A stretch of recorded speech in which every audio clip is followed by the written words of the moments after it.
Taking a stroll through a meadow in midsummer can be a really magical experience, but sadly we've lost about 97% of these wonderful habitats since the 1930s. National Trust Cymru is working with Plant Life to create and restore some of these lost meadows. The Magnificent Meadows Cymru project was conceived to try and expand the amount of wildflower meadow in Wales and create a whole community of people seeking to restore wildflower meadows to our countryside. We're a charity that works towards a world that's rich in plants and fungi.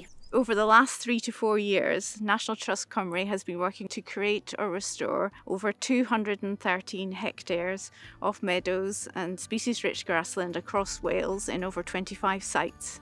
This area has exceeded our targets and only goes to show just how much interest and enthusiasm there is in creating or restoring more of this wonderful habitat. There's 480 acres of land that the National Trust own here at Chirk, and part of the project we're doing is transforming certain sections of it into species-rich wildflower meadows. And with the help of Magnificent Meadows Cymru project and the funding they've provided, we've been able to transform this into a really, really good meadow. So how do we create or restore these wonderful meadows? Well, there's a number of techniques that we use. One of them is to use wildflower seed from other meadows, and we've used this technique at Erddig and on the Gower. But here at Paxton's Tower, what we've done is used a technique called green hay, and that's where we take fresh hay from another species-rich field, transport the hay to our site and spread it all over the fields. Some of the flowers you can find in a wildflower meadow include a hay rattle, knapweed, oxeye daisies and lots of other species, but the superstar of meadows is often considered to be the orchid. When this project started, these fields were just grass. With the work that we were able to do, we've introduced new seed from the green hay, and then each year we monitor that. It's culminated in a greater butterfly orchid.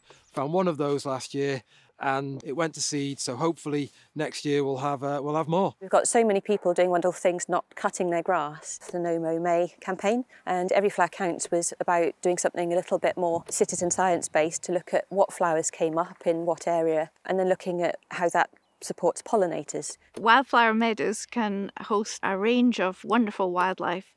In autumn you can also find populations of colourful waxcap fungi, and these are actually of international importance. Here at Chirk we're a SSSI, which is a Site of Special Scientific Interest, for a number of reasons, and one of those is our assemblage of grassland fungi. They are in decline because they rely on fields which haven't had any fertilisers added to them, they haven't been ploughed, so there's not a lot of that habitat left. Creating wildflower meadows allows us to create a habitat that will be beneficial to waxcaps. We cut some paths through the meadows to allow people to really get in there, to explore them and to enjoy them, because that's what it's all about.